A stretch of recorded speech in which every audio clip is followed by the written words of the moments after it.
Good morning. Hi, I'm Dr. Stacey Worley, and thank you for joining MBK Dayton's virtual Black Male Summit, Community Back to School Male Summit, I should say. With us today, we have great expectations on this election Tuesday, and I hope you're out exercising your right to vote on this election Tuesday. Today with us in our panel, we have our special guest, Mr. Kyle Strickland from MBK, Ohio, and the Kerwin Institute for the Study of Race Ethnicity. How you doing, Kyle? We also have Mr. Keith Gisovich. I always mess up your name, but please forgive me. CEO and president of Anasi LLC Incorporated. Thanks, Keith, for joining us. Greetings. We have Greg Stevens, vice president of market wealth leader for Advisory BlackRock. Thank you for joining us today, Greg. Good morning, doctor. Thanks for having me. And we have my good friend, Lamar Scott, director of admissions at Tennessee State University and proud brother of Omega Psi Phi fraternity. Greetings, brother. Thank you so much. Greetings to you all. And we have another great man of Omega Psi Phi fraternity, Mr. Derek Thomas, Northridge Schools Student Success Administrator. All right. Thank you. And we always try to have an elder in the room, David Kumba Greer from the Dayton African Elders Council. Thank you for joining us as well, Baba Greer. My pleasure, and thank you so much for inviting me. I'm trying to get my camera fixated right. I think that might have it better. Good morning to brothers. My pleasure to be amongst you, and honor. Gentlemen, thank you all for joining us today. And thank you all young men who are out there watching. You may be watching live. You may catch it on the replay feed, but this is for our young men, where we invest in our community by equipping our young men and boys of color in our society for success. It's back to school time. We want to make sure our young men are prepared mentally as well as they are physically. So we're going to be talking today about studying strategies, planning, mental health, and financial planning as well. So to kick it off, I want to ask a few questions today, ask you all to chime in based off your experiences. And then at the end, we're just going to see if we have any other young men who want to ask some questions as well. And hopefully we can be able to add some wisdom key nuggets for them today. So my first question is, where should a young man start in order to have a memorable college life experience?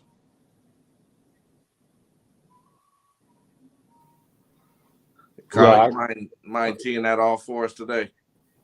I'm happy to tee that off. Well, one, Dr. Worley, it's a pleasure to be here. Good morning to everybody. Excited to be here as part of the My Brother's Keeper Network and to represent MBK Ohio, but also to be here with MBK Dayton. And for all of you watching today, one of the best things you can do to start off for success in career, in college, and any sort of school is to recognize that there are others that have laid a path before you. And especially your family, your friends who have had these different experiences. and to lean on them for advice about their experiences. And it's valuable to be able to have conversation with others who've navigated through something that you're about to go through, so that it makes the process less scary, less uncomfortable, and make you understand that there are possibilities because people have made it through. I mean, I remember all throughout my school years, I was always worried about whether I was going to be able to make it to the next grade. I just didn't know whether I would be able to make it to the next grade. It seemed like a daunting task. The next step seemed like daunting, but I could always lean on family and friends about what's possible. So it's not so scary because they'll show you the types of experiences. And for those of you who might be first generation, who are doing this for the very first time, you can lean on others and friends, and you have colleagues like all of us here today to ask us questions. And one of the great things about our community is that you can reach out to a complete stranger that you don't know, but who's willing to lend a hand, because that's the work that we do. I am my brother's keeper. I am my sister's keeper. And so what I would just advise is reach out to family and friends who have gone through those experiences, and it won't be so daunting. And I know you'll have great expectations, but also great success. Thank you, Kyle. And I want to go back and make sure our viewers have an understanding of why this MBK Dayton Back to School initiative is very pivotal for us. You know, we at MBK Dayton, as well as all the MBK chapters all across the United States, really focus on cradle to career. And so we want to make sure we are equipping our young men and our boys of color with all the tools that they need in their tool chest to be successful throughout not just the early years, but not just through high school, but also through college, so they can become successful men and citizens in our communities.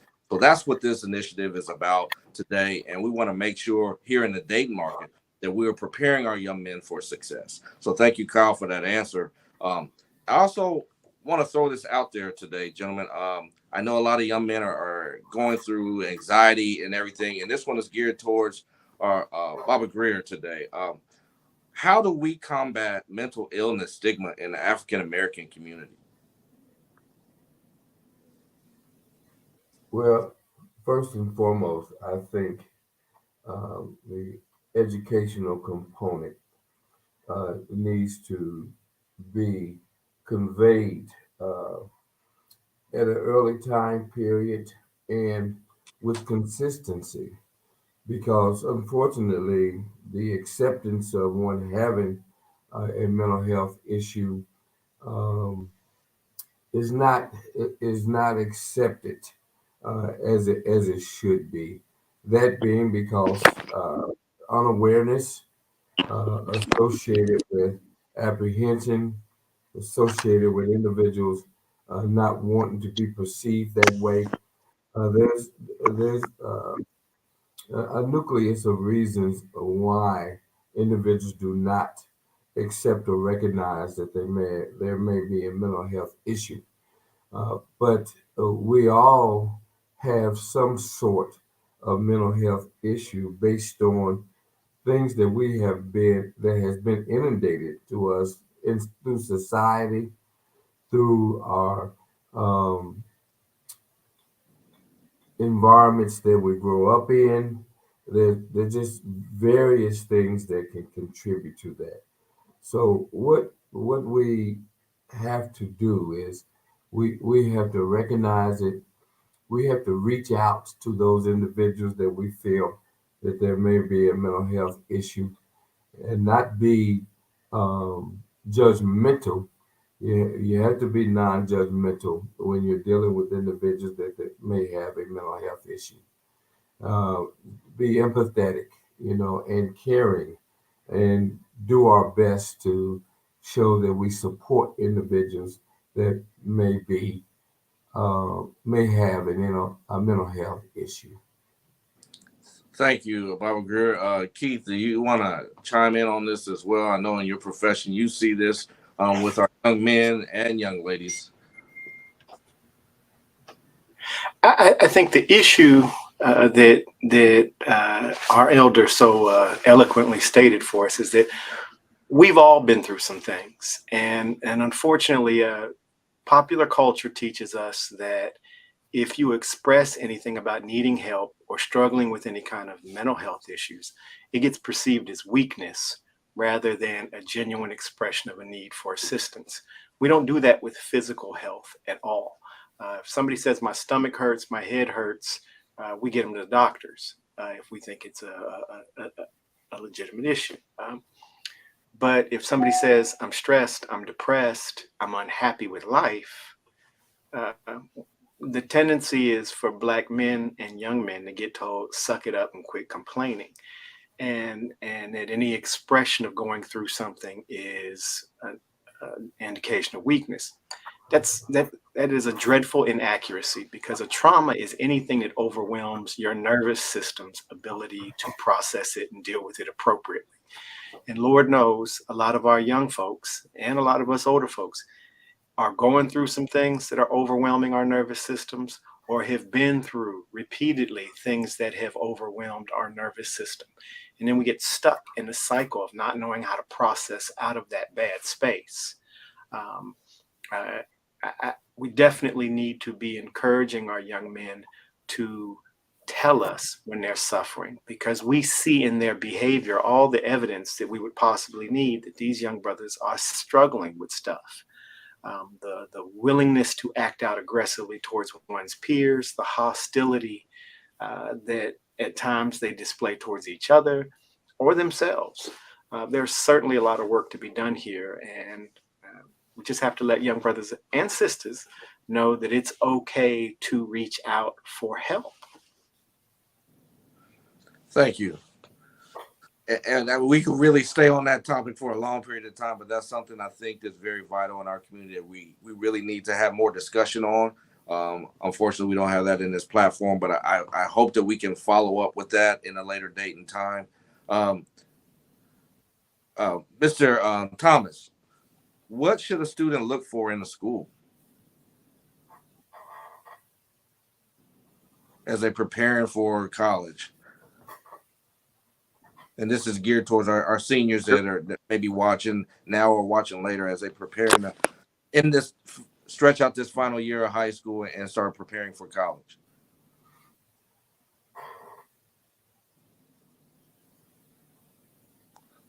Looks like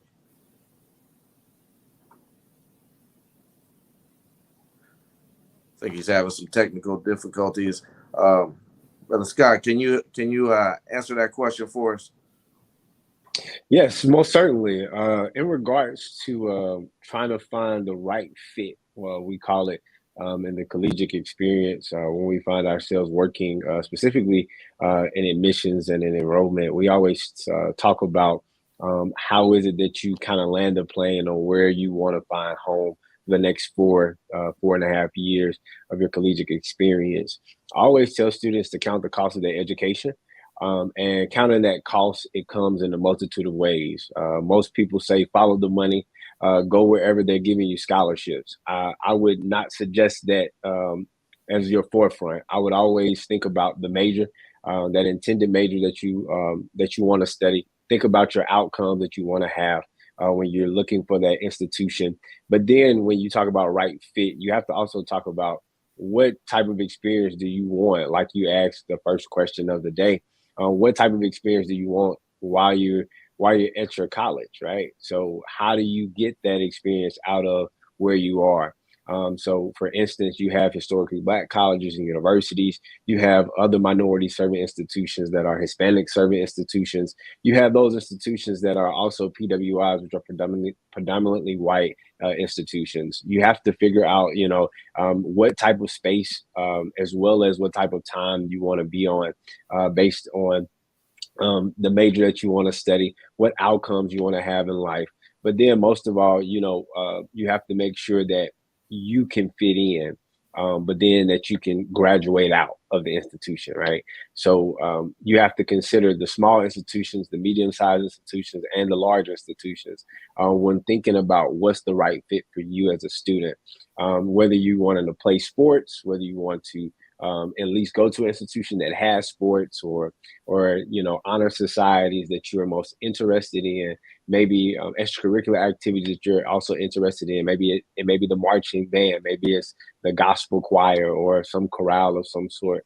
But I think you have to think about it from the physical, from the financial, from the spiritual, and then from the educational spaces when you talk about trying to figure out what's the best fit for you in regards to your college experience. So there's a multitude of ways you can look at it, whether it be your financial aid, your scholarships, but then also you have to take a campus tour of that campus if you're able to, if you're financially able. Take a tour of that campus that you're really saying that you have in your top 1, 2, or 3, and figure out if that space is the type of space you want to be in, the type of environment. Do they meet the kind of criteria that you may need in regards to extracurricular activities, along with student support services? Many of our students, Black and Brown descent, our students normally need more assistance with first generation college students. So there are student support services on our campuses many of the times that are there to help give support to students financially as well as emotionally, while they're there, and even mentally. So, does the institution have a strong mental health services? Do they have strong student health services on campus? And different things of that nature as well are going to be key things to help you land at your location of right fit. Thanks. Dr. Word, I'd love to chime in there too with just a quick note around kind of choosing your institution, because we're going through that currently with my daughter. My daughter's going into her sophomore year of high school, still a couple years out, but it's starting to come on the horizon. And I really first told her to look at she's got to do a little bit of self-reflection of who she is as a person. Because one of the things is she's very family oriented and very close with her mother. So going to a school halfway across the country probably won't be the best end result for her. So we started saying, hey, what are some local institutions that are within a 2-hour drive from here? Heck, does she even want to stay on campus, or does she want to commute to a school?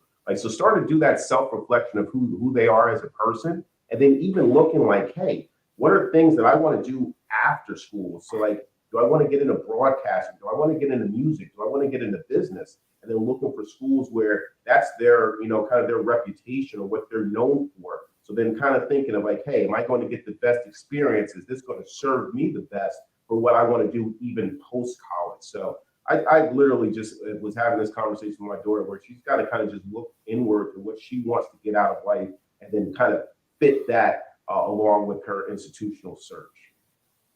And I was actually about to ask you a question as it pertains to finance, but before I do that, I want to play some housekeeping for any of our young men or parents or legal guardians that have questions while we're on this chat. Please put it in the chat. We'll be happy to answer your question as we're having this dialogue, because we want you to be a part of this engagement that's taking place. Greg, my question for you is, what other financial advice or tips you would have for a college student in that preparation, one in your field and also as a parent?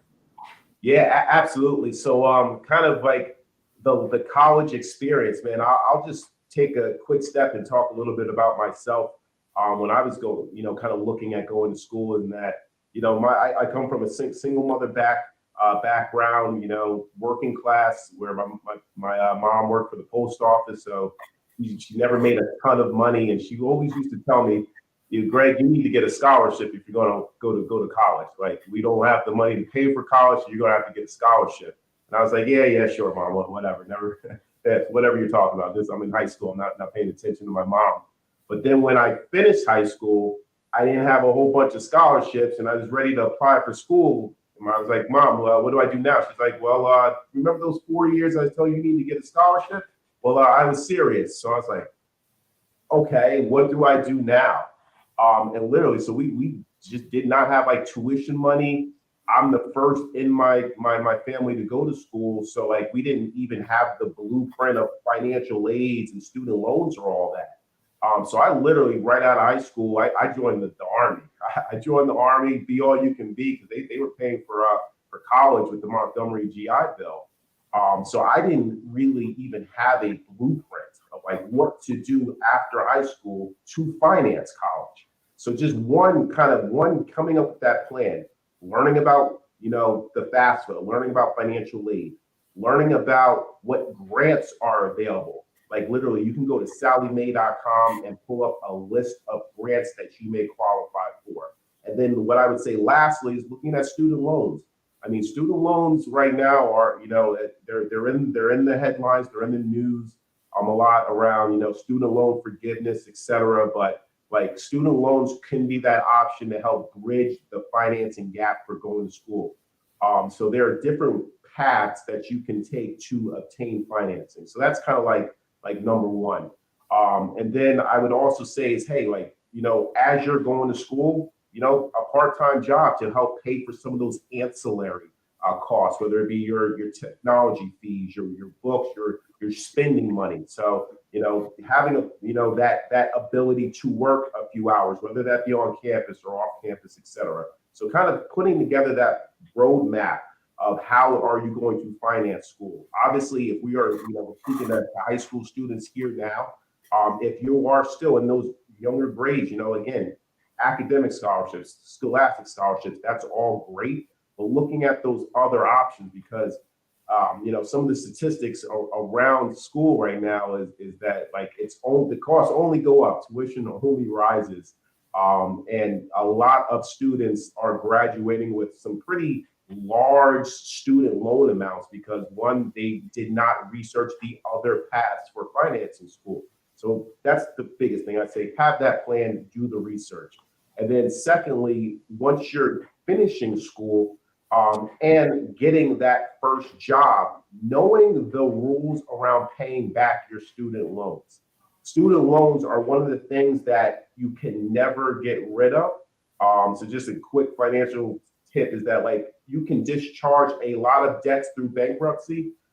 Student loans are the one thing you cannot get rid of through bankruptcy. So just being very responsible around those and knowing that, hey, you don't want to borrow beyond your means. How do you know what your means are if you're in high school, if you're in college? If you can literally think, again, a little self-reflection of what you want to do after school. Say you want to be a weatherman. You can literally just Google salary of weatherman and find out how much people typically earn in certain careers. And you would not want to graduate with more than the annual salary of said profession. It's a very good kind of gauge of, am I borrowing too much?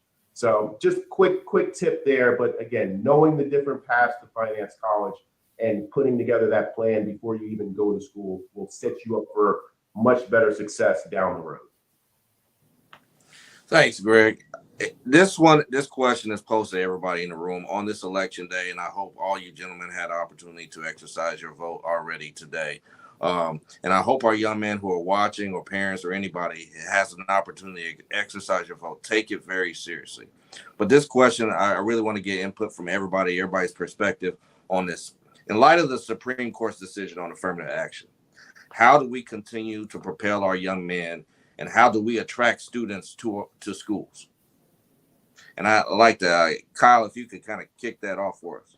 Of course. So happy to answer this question. So my background is as an attorney. And this is a question and something that has been really on the path and on the march for quite some time. In terms of over the years, we've seen a rollback of affirmative action policies, and many schools took steps to actually remove the policies prior to the Supreme Court decision.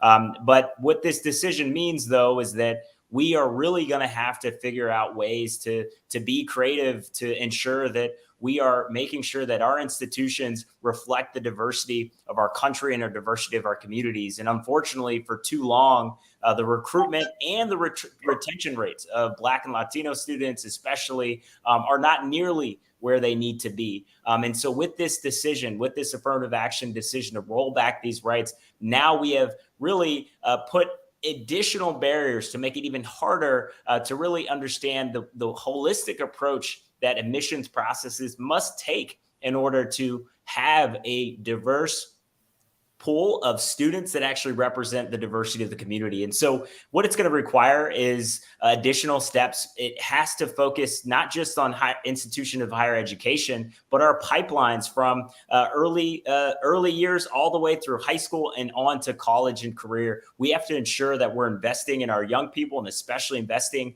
in communities that have been left behind. Because if we are not putting in place policies, we are not putting in place programs, then what's going to happen is folks are going to continue to be overlooked because of the reason that we had affirmative action policies in the first place is because of historic injustices that have left people behind, that have marginalized specifically communities of color and Black Americans. And we know that these disparities continue to persist today. And so unfortunately, because of these policies, it's even harder to ensure that you're going to have a diverse pool. But it also requires each one of us as students, as parents, to be advocates for our students and to be advocates for our young people and to make sure that we're checking institutions of higher education to actually ensure that they are providing the resources and the outreach and recruitment so that every child has the opportunity to succeed and to thrive. But this also ties into the point around financial aid, right? I mean, we have to ensure that we have scholarships availability. We have to ensure that we have pipelines for folks to be able to attend these types of institutions. But it also means that more institutions have to stop being so exclusive with the ways in which they admit students. So, you know, I went to Ohio State for undergrad and I went on to Harvard for law school, and which was at the heart of the Harvard University, at the heart of this latest affirmative action case. But one of the things that if we're going to talk about getting rid of affirmative action, then we should be talking about legacy admissions. The fact is that legacy admissions, the ability for you to kind of get a leg up if somebody in your family participated in previous, was an alumni of a university or a donor of a university, then that somehow gives you that additional leg up. Well, if that's what we're going to talk about, eliminating affirmative action policies, the legacy admissions policies actually embeds and perpetuates a history of inequality, because those who've had access from the very beginning continue to pass down that access and exclude and close doors of opportunity for all communities. And so we have a lot of work to do, but I'm excited to hear what our panelists are trying to do because this is a big issue. And so we need policy change, but we also need to change our practices. Thank you, Kyle. Dr. Worley, if I may. Yes, sir. As a caveat to what Brother Strickland has conveyed, our institutions and systems are so inundated with racism. We have to continuously communicate the issues that are prevalent in today's society.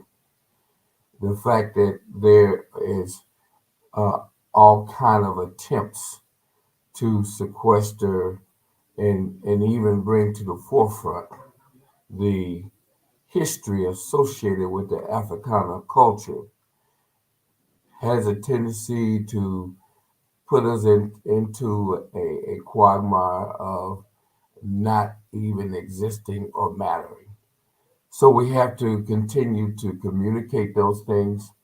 We have to educate ourselves as well as our young people to what is real. You know, look at what is happening down in Florida.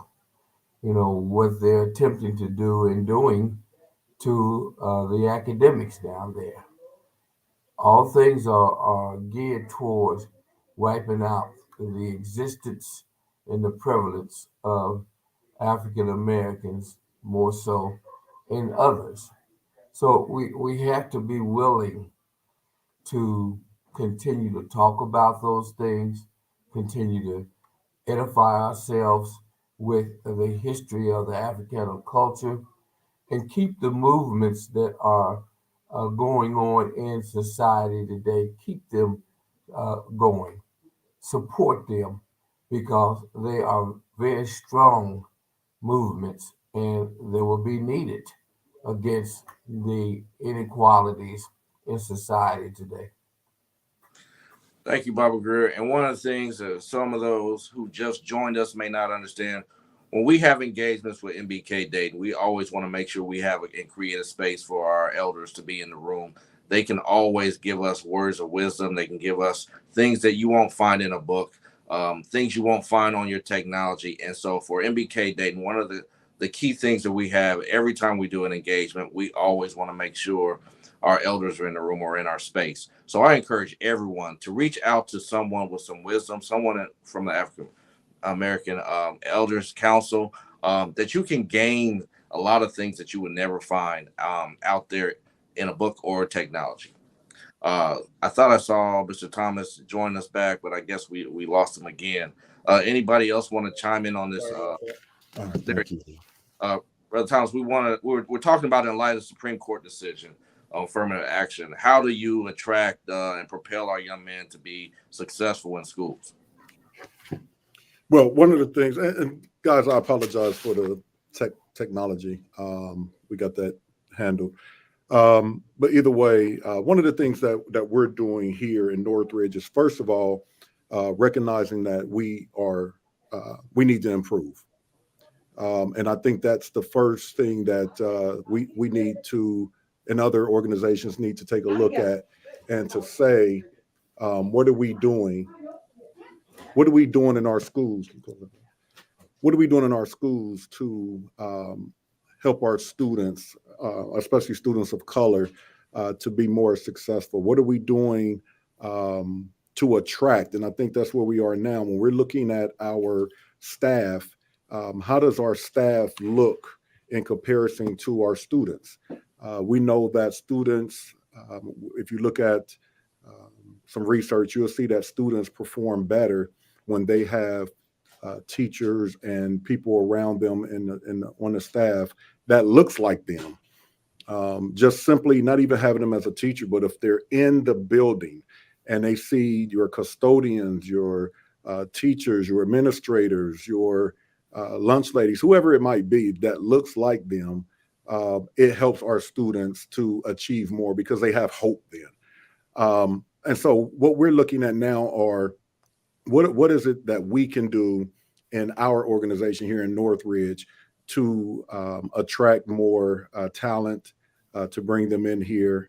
And so when we look at things like when we open up for hiring, are we actually going out purposely to as close as Central State or Wilberforce or what have you to attract those that staff, as well as just looking at, well, can we partnership with them and allow them to come in, do their student teaching or what have you, so that we can even groom them and get them ready to work here in Northridge. So I think with us, again, on our end, we recognize that we need help. We need to do better. And we're attacking that. Actually, that was a good part of our meetings these last couple of weeks. Thank you, Brother Thomas. I know we could really dig into this question as well as the mental illness, the one that we had earlier, and unpack it over and over. And I know you all may have some very interesting things, but I just want to take one more individual to want to chime in on this question. On mental illness? No, on affirmative action. Keith, how is this really affecting our mental illness with this affirmative action rollback? I think all of us saw this coming, as Brother Strickland had mentioned. This is not a new effort on the part of the right in America to take us back to almost an apartheid America, if they could. We've been talking about this for a long time. I think the thing that concerns me for our young folks is it can easily be perceived as a lack of willingness to even see a place for them at the table in the future. And there's a lot of unspoken truths hiding in that.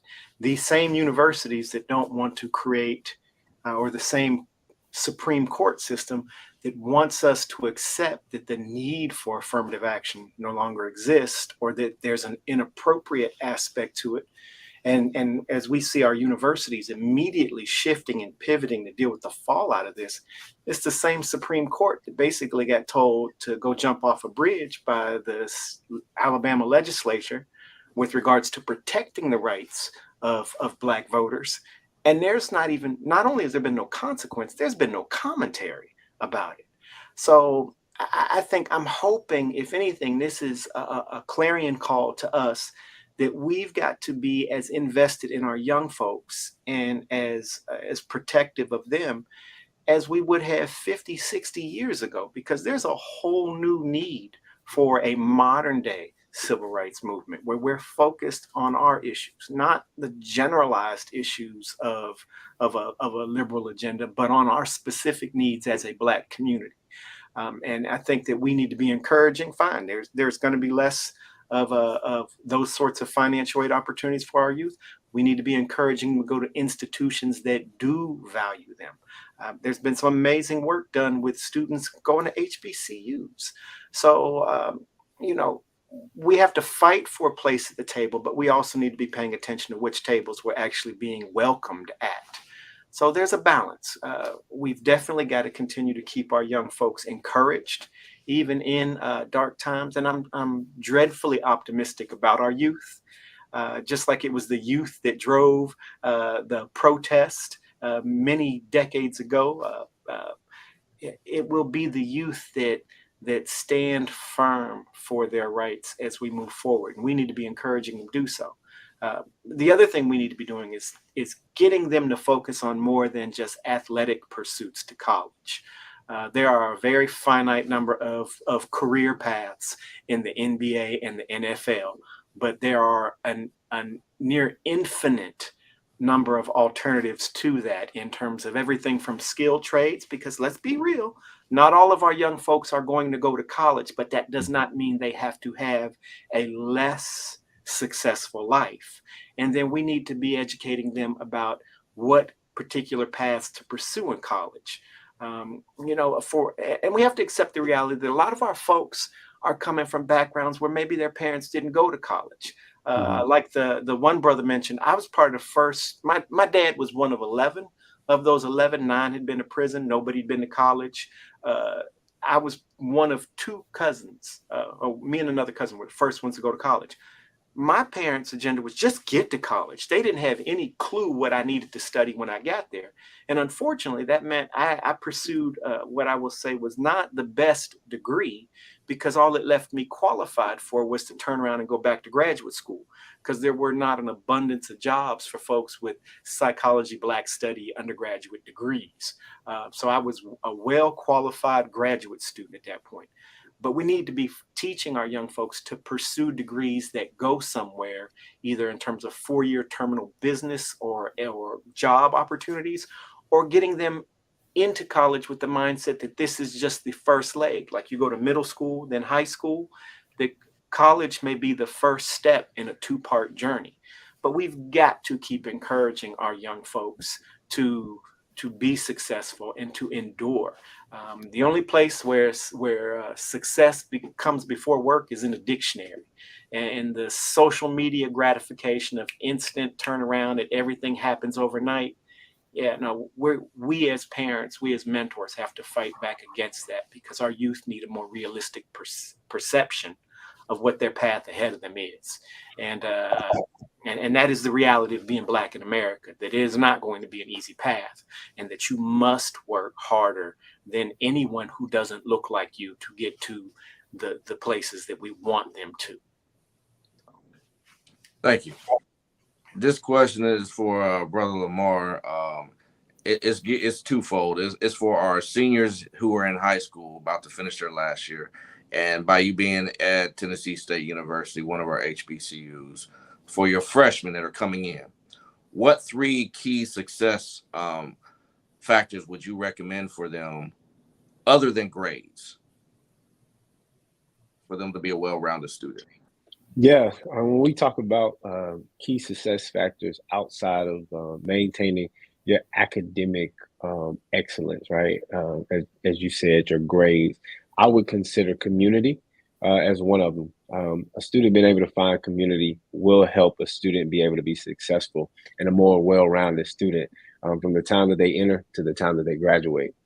Because when a student finds some sense of community at a university, at a college, or even at a trade school, right, they have much more of an opportunity to be able to be retained in that experience that they find themselves in. So I would say first and foremost, community. Finding the right fit in that space and whatever that environment may be for you, whatever college, university you attend. Outside of community, I would say another a key factor would be connection, right? Community and connection are two different things. Community could be you being able to be a part of an organization that kind of helps you thrive, but connections can come in a multitude of ways, right? Some of our panelists have already spoken about it. Being able to find wise counsel on campus, whether that be a connection with a faculty or a staff member that is in the position or they're in the vein within the level of experience that you want to have in your future, right? So maybe you as a student study business administration, or you're wanting to study marketing at the institution. So now you want to make connection with somebody at the institution who works within the marketing department, or maybe somebody that is a faculty member in the business administration college, right? Or within that major of study. So now you not only made community, right, which is going to help you stay on the ship, it's going to help you stay afloat, but then you make connection, right? Once you make that connection to somebody who's able to help give you guidance, give you support, give you direction and insight for what it is that you want to do at your end of those 4 years at the institution, then you have to make sure that your vision is clear, right? So not only do you have to be keen on the kind of community that you have, the kind of connections that you make, but you have to make sure that your vision is clear, right? When I was a student at Alcorn State University, my vision was quite clear. I knew that I wanted to graduate within 3.5 to 4 years. I did that. But I had to make connections and I had to build community. But I had to make sure that regardless at the end of the day, that my vision was clear. And it was clear while I was there, like you said, good brother, making sure that the student knows that academically they have to keep the ball rolling. But then also they know that regardless of what it is that they're facing or whatever it is that they're up against, that they have community that helps support them through that, right? But then they have connection. But with that being said, that final point is making sure that your vision stays clear. Regardless of what you're facing, regardless of what you're up against, you have to be reminded that you said, hey, at the end of this 4 years, I want to be here. I want to be at this particular point, at this particular space in life. And after you graduate, that's where you really want to be. Then you have to make sure you take steps. You build out an action plan. You build out a physical, management plan for your life, and you just keep the ball rolling. You keep the ball moving. Thank you, Brother Scott. We did a lot of talk about our young men who are trying to prepare for college, and we want to make sure they stay successful while they're in college. But we have to be honest in the room. We have a lot of talented young men we just know are not going to go that pathway. Greg, what advice would you give them? Because we have a lot of great young men out there starting businesses, doing great things. What type of financial advice that you could tell them to stay alert and be successful as they go to an entrepreneur track? Yeah, I mean, kind of some of the financial advice I'd give for anyone, whether it be college graduate, entrepreneur, anyone involved in the trades, and this is just general investing advice. I'd say the number one thing, or your biggest ally when it comes to investing, is time, and basically start early. I actually have a great slide that I'd love to share with you guys. If I can just share my screen really quickly, that will truly highlight the effect of investing early. I think it'd be great for a lot of our younger people on this call to see. Give me 1 second. I'm going to share my screen.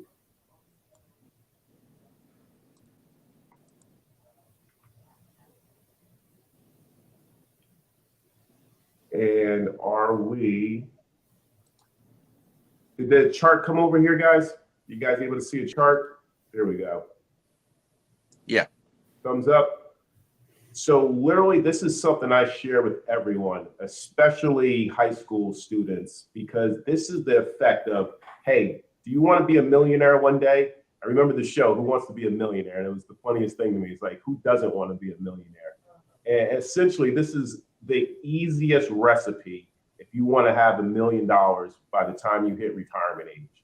And it literally here shows that if you start at age 15, so sophomore in high school, and you just save $60 a month, by the time you reach 65, you'll have $1 million saved up. And this is based on basically 10% annual returns.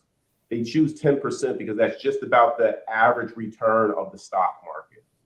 But the difference in this chart is showing you just the different incremental ages of how much more money you'll have to save if you start later in life. So if you start at 15, all you have to do is save $60 a month. If you start when you're 25, you have to save $160 a month. If you start at 35, you have to start saving $440 a month. If you started at age 45, you need to save $1,300 a month. And basically, if we look at that total investment amount, if you started at age 15, you'd only have to save a total of $36,000. Where again, if you wait, the longer you wait, the less time you have for compounding returns to multiply, basically. The biggest thing, again, if you take anything from this, is that time is your biggest ally. And the earlier you start, the better chance you have of reaching your goals. And that's basically like, as Albert Einstein said, like compound interest is the 8th wonder of the world. He who knows about it earns from it. He who doesn't pays it. So again, best thing I can tell people is to start early. That's good. The second thing I would share with you guys is about just kind of knowing the different options to start investing. It's a big difference between saving and investing. A lot of us growing up, again, I can just go back to my own background. My grandparents, they were savers. They taught my mom to be a saver. And saving is great. You put your money aside and you'll have that money, it's pretty much relatively safe. If you have emergencies, you have an emergency fund. You may have money for a goal down the road. But being a saver doesn't necessarily build long-term wealth or will get you to those bigger goals in life. Investing obviously comes with different levels of risk, but investing will help you to build that longer-term wealth over time. So learning about investing, whether it's as simple as buying stocks, buying bonds, buying a little bit of both. Learning to where can you start investing. There is a ton of resources available to people now where you can literally just start investing right on your cell phone. That's all you really need right now to open up an investing account. I advise young people to, again, hey, well, I don't have any money to even start investing, but you can always start learning about it at any time. My son, he's been learning about investing since he's 8 years old. He doesn't have obviously a job or any income other than what I give him, but we've always started to say, hey, whatever you earn, we're going to put half of it aside and start investing it. You get to play with the other half. So what have I kind of been pointing him towards? Like, again, you can start learning about this stuff anywhere. You pick up your phone, you can go to sites like NerdWallet, you can go to bankrate.com, and they'll show you just the different options for opening up these types of accounts. After you open up an account, again, for our high school students on here that maybe have that part-time job, one of the things I advocate is, hey, if you've got a part-time job and you're making just easy number $100 a week, how easy is it to just put away $20 of that and keep the other $80? And basically, that's following a 20% rule. You earn money, you put away 20% of it for investing. And that is a lesson you can take throughout your entire life, is that, hey, I pay myself first. That 20%, I'm putting that away to build my long-term goals. That other $80 in high school, maybe it's going towards clothes, maybe it's going towards sneakers, maybe it's going towards a date. But as you get older, college and into the adult world, real working life, that 20% is helping you to build your financial security. That other 80% is going towards your bills, your rent, your mortgage, etc. So get into that have it early. Put that 20% aside.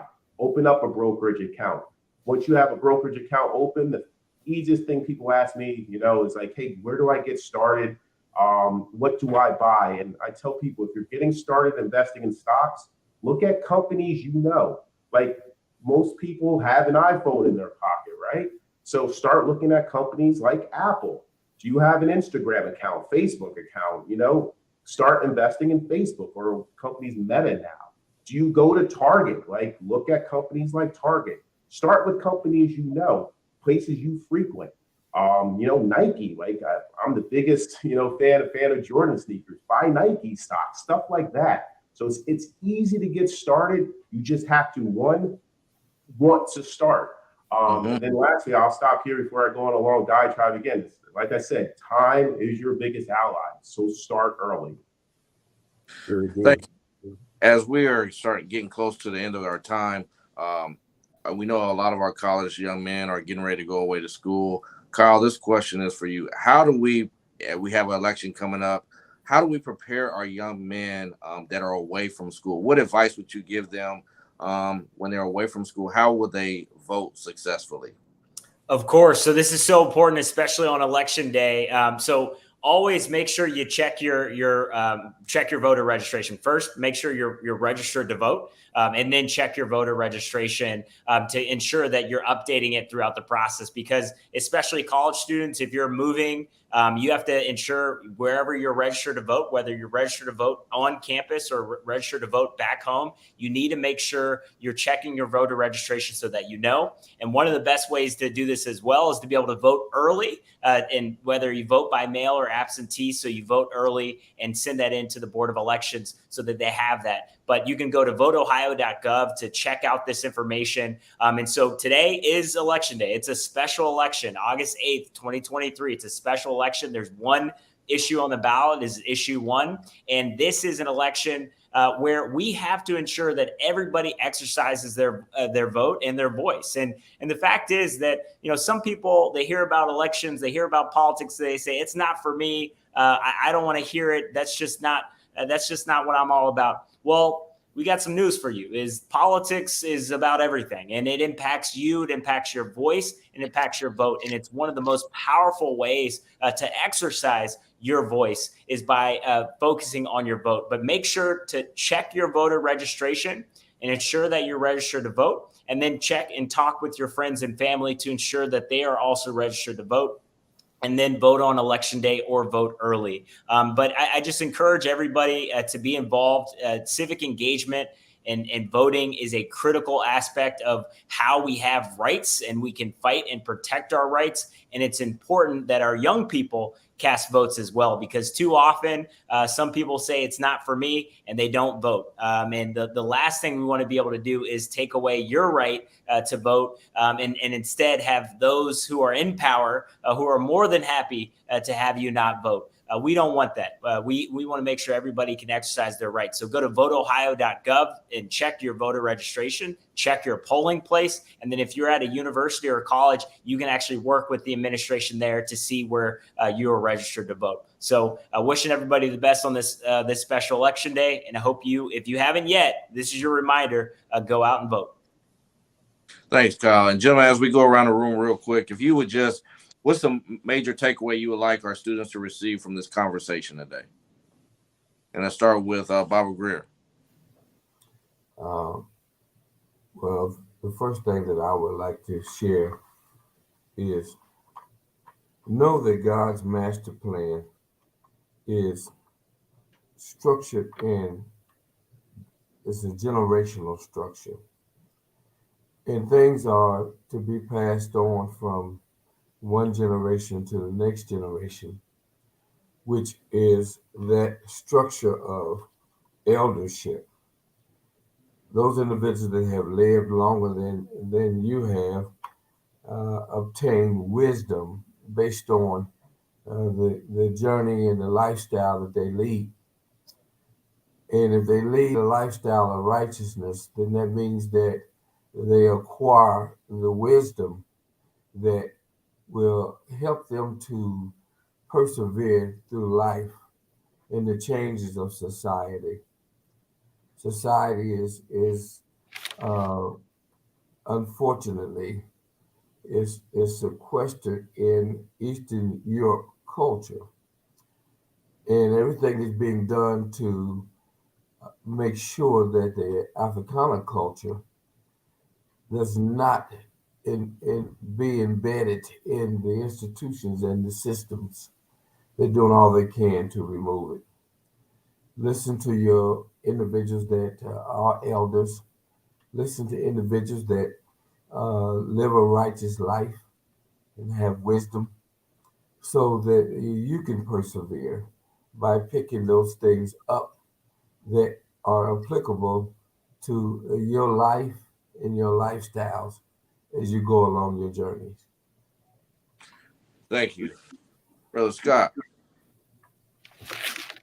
Yeah, I would say I'm the youngest of the group, but I think it's so important that young men, as you start to think about life, you think about what do you dream, what do you expect, what are your goals, but most of all, who are you? Um, we were talking about how it is that some young African American males, many of the times, think that we're only a football player, we're only a basketball player. We're only as good as what our hands and our feet can do for us. But it takes a mind to be able to be a quarterback. It takes a mind to be able to be a point guard. It takes a mind to be able to be a defensive back. It takes a mind, right, to be able to be a power forward, what have you. So with that mind that you have, take it, increase yourself in knowledge, wisdom, and understanding. As our elder statesman just communicated, we should always lean not unto our own understanding, but in all our ways we acknowledge God and He'll direct our path. But He's also set people before us that went before us, that have gone farther than we've gone before, and that can help set a precedence in our life and help give us insight, help give us direction, help give us support. But most of all, I would just want to say as I close is that regardless of what you're up against, regardless of what you face in life, it cannot defeat you. You are greater than anything that's up against you. You are greater than any contradiction that people may place on you. You're greater than any affirmative action, lawsuit, case, whatever that may be, whatever it is that's suppressing voter rights. You're greater than it. So because you're greater than it, you have to be above it. So regardless of when it comes to you, just be above it. Continue to grow in knowledge, wisdom, and understanding, and you'll go places that others will never be able to go. You'll understand things on a higher level than people have ever been able to perceive before. So with that being said, I want to just say thank you for the opportunity. Thank you, Brother Thomas. All right. I think for me, I would tell them that you are powerful, that you are important, that there is greatness that lives in you. The very own Spirit of God is living within you. So you are very powerful. And what I would also say is, don't be afraid to fail. Be courageous. Set your goals, like the gentleman said before me. Set your goals, go after them, but don't be afraid to fail. Off of my experience, I would say through those failures, I have learned quite a lot, and greatness comes out of that for those who just continue to persevere. So continue to persevere and don't be afraid to move forward. Some things that I would do also that I've done that has really helped change my life is I also say get an accountability brother. An accountability brother for me, what that did for me was that I have actually 2 accountability brothers that I can share my deepest thoughts, my anything that I need to share with them. I'm very transparent, and they are to me. And what that does is we take the word of God and allow the word of God to counsel one another and help each other together to move forward. And that has been just extremely helpful in whatever I'm trying to endure at the time and persevere through. So get an accountability brother.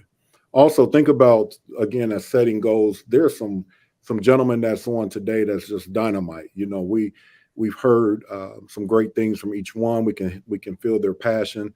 You know, I hope notes was taken down. Just look back over those notes and think of one or two things that you can do in your life that you can change just that little bit each day. Just work on a little bit at a time, and just see how over time your life changes. I think about the gentleman that just spoke about finances, and I'm thankful that you showed that chart. That's powerful. But think about finances, because a lot of us, I'm not going to say all of us, but a lot of us grew up poor. We didn't have it. And so there are certain things that we just don't know. And when you don't know, it can cost you. And so finances is one of those areas. I mean, I lived next door to Mr. Worley. I simply didn't know what an escrow was, and I denied having it. And then later found out that was a big mistake. So just take the knowledge that has been shared today as well, and see about in your life, what is one small change that you can make, so that each day you work on that. And then I would say, for the last thing, going back to the spiritual side of things, meet God every single day, meet with him, set a time that is your sacred time. I think for me and my wife, that has been powerful for us, that early in the morning, we're meeting up, we're reading the word, and we're praying. And it changes things, having that relationship with God, because again, there's greatness in you. And when you hear that little still voice, sometimes listen to that voice, because it's going to tell you where you should go. So that's what I would say, brothers. Thank you. Thank you, Brother Thomas and Greg, Keith, and then Kyle, and then we'll close it out. Absolutely. First, let me thank you for having me on today. This was an absolute honor to be able to present to the group. And listen, I'll keep it short. And I like to tell everyone, man, life comes at you fast. Life likes to throw curveballs at you. So having a support system and organizations like MBK, where you could have people you can reach out to for advice, for guidance, for mentorship, will set you up for future success way more than, having to go the road alone. Listen, together you go far. You want to go fast, go alone. But if you want to go far, you go together. So, I think this group, and again, questions, concerns, anything, you have people you can reach out to right here.